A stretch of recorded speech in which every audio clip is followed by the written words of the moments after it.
kukupa chance ya kuona siku kama hii ya leo, chance ama siku ambaye kwamba amefungua khairi yake yote kabisa, na wewe uko duniani, anakuambia niombe chochote ambacho kwamba unataka nikupe. Ni jukumu langu na jukumu lako kufaidika na siku kama hii ya leo. Ndugu zangu katika imani, wengi kati ya ndugu zetu walimuomba Allah awafikishe katika siku kama hii ya leo, lakini Allah hakuwapa chance kama hii. Mimi na wewe Allah ametupa chance kama hii, ni lazima tuitumie vizuri, tubadilishe maisha yetu kwa siku kama hii ya leo biidhnillah subhanahu wa ta'ala. Ikhwani fillah, yaumu Arafa, siku kama hii ya leo, tugusie kwa uchache kabisa baadhi ya mambo ambayo kwamba yamefungamana na siku kama hii. Mtume alayhi salatu wassalam ametuambia katika siku ya Arafa ndiyo siku ya kipekee. Allah subhanahu wa ta'ala anateremka mpaka katika dunia. Allah anateremka mpaka katika dunia, mchana wa kipekee ambaye kwamba Allah anateremka. Siku zote Allah huwa akiteremka wakati wa usiku. Ilivyokuja katika hadithi ya bwana Mtume alayhi salatu wassalam, yanzilu rabbuna ila samai dunya, Allah huwa akiteremka mpaka katika siku, mpaka katika bingu ya dunia. Wakati gani? Hina yabqa thuluthul layli al-akhir, ile thuluthul layli al-akhir ya mwisho, ile usiku wa manane ambaye kwamba imekuwa zaidi kabla alfajiri, kuanzia saa 8, saa 9, saa 10, Allah huwa ameteremka mpaka katika bingu ya dunia. Tena ni kila siku, lakini mchana kipekee ambaye kwamba Allah anateremka ni mchana ya siku kama hii ya leo. Kwa hivyo leo Allah ameteremka wakati wa mchana biidhnillah. Thumma yubahi bi ahli almawqif almalaika, Allah anajisifu sana na wale ambao kwamba wameenda kutekeleza haji na umra. Anajisifu sana, anawaambia malaika, undhuru ila ibadi jauni shu'than ghubara, waangalieni waja wangu kama hawa, wamekuja kutoka mbali sana, wamekuja kutoka sehemu tofauti kabisa. Shu'than ghubara, wakiwa wamechoka kabisa, wakiwa wametaabika kabisa. Ghubara, hawajakuwa ni wenye kung'ara, kwa kuwa wale ambao kwamba wameenda katika haji wako na ihram. Tangu anapoanza ibada ya haji yuko na ihram, anaenda huku anarudi kule. Pale si sehemu ya watu kujirembesha, ndugu yangu katika imani. Sasa Allah anasema shu'tha, wamechakaa. Unakuta nywele ya mtu yuko hivi, yuko vile. Kwa nini watu kama wale wanafanya mambo kama haya? Wanataka radhi ya Allah subhanahu wa ta'ala peke yake. Sasa Allah anawaambia malaika, shuhudieni ya kuwa mimi nimewasamehe watu kama hawa wote biidhnillah. Na Allah tunamuomba wasamehe wote ambao kwamba wameenda kutekeleza ibada ya haji biidhnillah. Na sisi ambao kwamba hatujaenda pia, sisi tuomba Allah tusamehe madhambi yetu biidhnillah subhanahu wa ta'ala. Katika siku kama hii ikhwani, Mtume alayhi salatu wasalam anatueleza, ma ru'ya shaytanu qattun yawman, hakuna siku ibilisi ameonekana katika dunia kama hii. Hakuna siku ibilisi ameonekana na kuwa katika dunia kama hii, ahqar wala aghyad wala adhar min yaumi Arafa. Hakuna siku ibilisi ameonekana ni ahqar, ni kiumbe dhalili kabisa. Asghar, ni kiumbe mdogo kabisa. Aghyad, amekasirika kabisa. Adhar, amedhalilika kabisa. Subhanallah, hakuna siku ibilisi ameonekana amedhalilika, amekuwa dhaif, anachukia kama siku ya Arafa. Anachukia sana ibilisi jamani. Kwa nini ibilisi anachukia siku kama hii? Vile anavyoona Allah anawasamehe waja wake. Kumbe Allah akiwasamehe waja wake, ibilisi anakereka kabisa. Na Mtume alayhi salatu wasalam anatuambia, ma min yaumin, hakuna siku katika masiku ya Allah, Allah anawaokoa waja wake kutokana na moto wa Jahannam kama siku ya Arafa. Na Allah tumuomba tuokoe kutokana na moto wa Jahannam biidhnillah. Na atakayeokolewa na moto wa Jahannam hatawahi kuingia tena katika moto wa Jahannam biidhnillah. Sasa leo Allah anawatoa sana waja wake kutokana na moto wa Jahannam, na kuwasamehe na kuwasamehe na kuwasamehe. Sasa ndio tunasema ndugu zangu katika iman, wewe uliopatikana na siku kama hii, itumie vizuri, huenda ikawa ni sababu yetu sote sisi kupata janna na kupata radhi ya Allah subhanahu wa ta'ala. Yapi ambaye kwamba yafaa tushikamane nayo katika siku kama hii?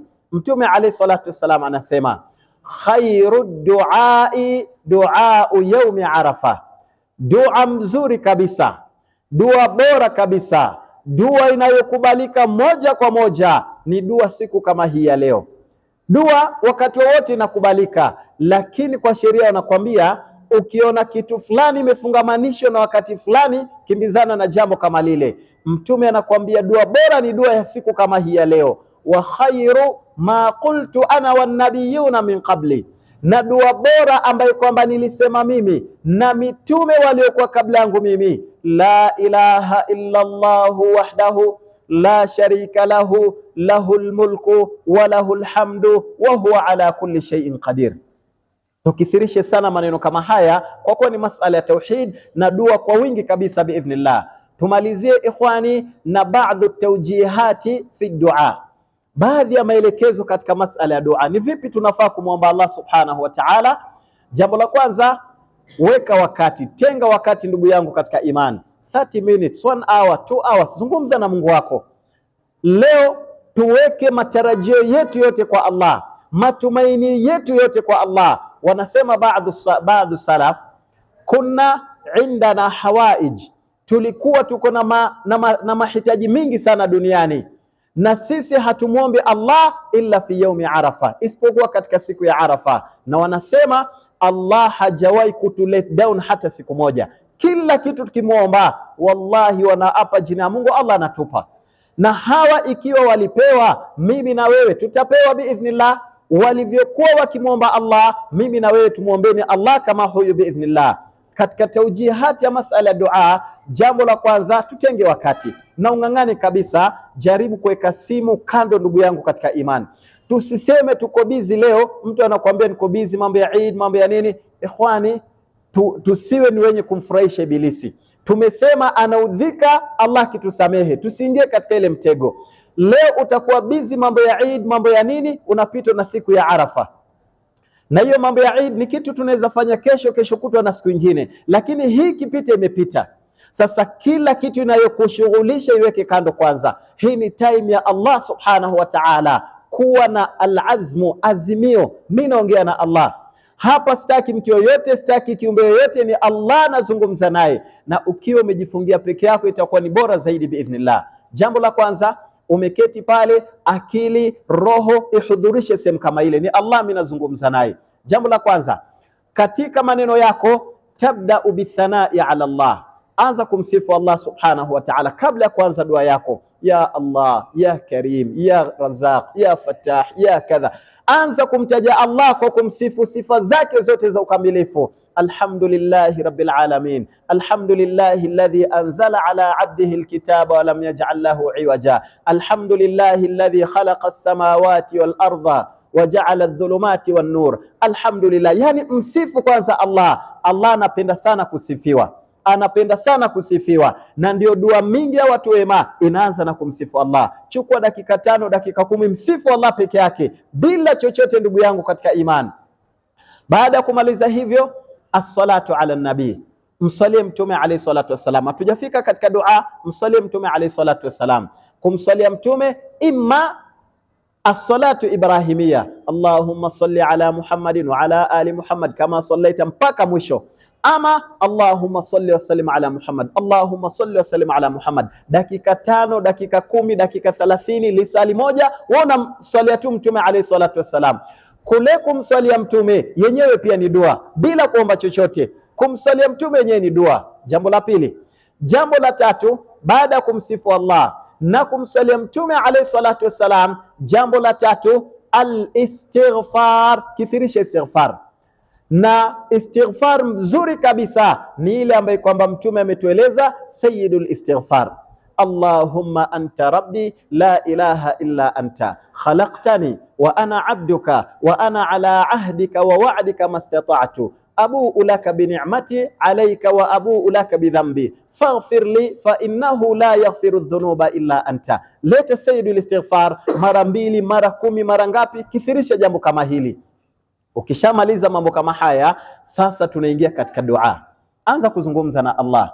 Na jambo la kwanza katika dua, ndugu zangu katika iman, tuanze na duaul jami', dua ambaye kwamba imekusanya kila kitu. Kabla ya kuanza kuomba chochote, anza rabbana atina fid dunya hasana wa fil akhirati hasana wa qina adhaban nar. Kwa kuwa shida ambaye kwamba uko nayo iko katika dua kama hii, kithirisha hiyo dua sana, ama ile kalima ambaye kwamba imekusanya kila kitu. Allahumma inni as'aluka min alkhairi kulli ajilihi wa ajili ma alimtu minhu wa ma lam a'lam wa a'udhu bika min asharri kulli ajilihi wa ajili ma alimtu minhu wa ma lam a'lam. Kuja na hizi dua ambazo kwamba ni shamil, zimekusanya kila kitu. Baada ya kuja nazo, ndugu zangu katika iman, anza sasa kujiombea dua. We mwenyewe jiombee dua. Wewe unajua shida gani ambayo kwamba uko nayo, na wakati unaanza kujiombea dua, wacha kwanza kumwomba Allah ni ruzuku kadha, ni ruzuku kadha. Jambo la kwanza unajiombea Allahumma hdini, Allahumma hdini, Allahumma hdini. Kwanza ni hidayah tunataka, wachana na vitu zingine. Umepata hidayah, umekosa kila kitu kwa dunia, uko safe ndugu yangu katika iman. Kwanza hidayah. Allahumma hdini ila ma tuhibbu wa tarda, Allahumma thabbitni ila alibada. Allah, jiombee kwanza hidayah. Baada ya kujiombea masala hidayah, kila mtu yuko na upungufu wake. Upungufu wetu tuanze kuomba msamaha. Allahumma ighfir li dhunubi kullahu diqqahu wa jillahu kabirahu wa saghirahu alaniyatahu wa sirrahu. Anza kujiombea Allah kusamehe kwanza madhambi yako yote biidhnillah. Na kama kuna dhambi specific, mtu anajua alikosea, taja ile dhambi. Mimi najua nilikosea kitu fulani, Allahumma inni irtakabtu kadha, ya rabbi hadha dha'fu minni wa qillatu kadha, Allahumma ighfir. Muombe Allah kusamehe biidhnillah. Na yale yote ambaye kwamba wewe unajua umefanya, muombe Allah kusamehe.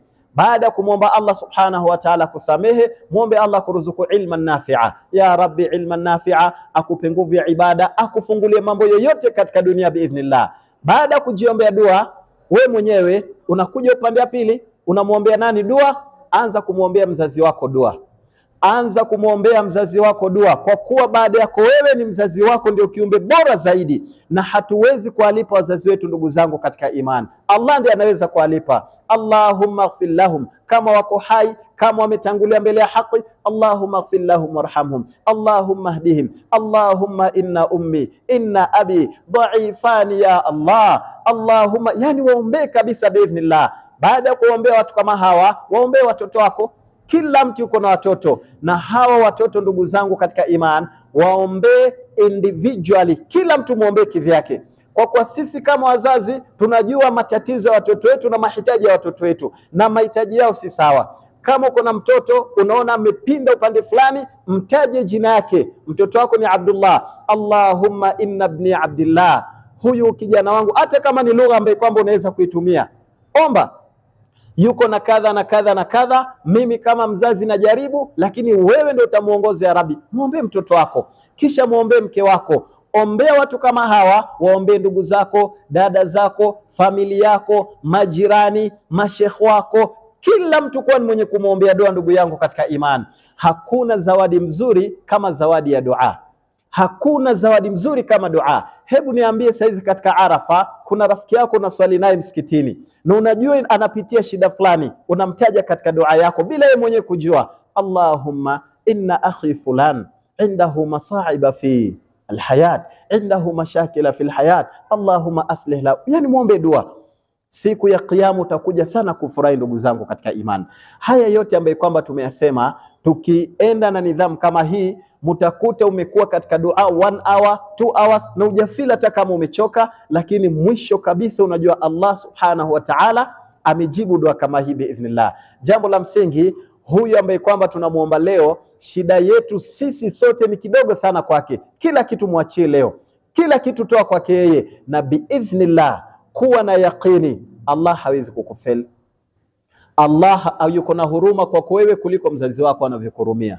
Allah ana huruma kwako wewe kuliko wewe mwenyewe unavyojihurumia. Sasa tujiweke ikhwani zaidi kwa Allah, tumuombe Allah na tuwe na matarajio biidhnillah. Na mwisho pia tunaombea nchi yetu, kwani sisi pia tunataka amani jamani. Tuombe pia nchi yetu, Allah ahifadhi nchi yetu, afanye mambo iwe sahali. Yeye ndiye anaweza kurekebisha mambo yote kama haya biidhnillah. Kwa hivyo ikhwani, leo ni siku ya dua, kuanzia baada ya sala, baada yoyote mpaka kabla ya jua kutua, tung'ang'anieni sana masala ya dua, na huenda Allah ni mkarimu akatujibu biidhnillah. Sote tumuomba Allah subhanahu wa ta'ala tusamehe madhambi yetu, aturegeshe katika dini yake kurejea ambako kwamba ni kuzuri. Ambao kwamba wanapitia uzito na matatizo katika maisha yao, ya Rabbi, siku kama hii ya leo twakuomba uondolee matatizo yao ya Allah.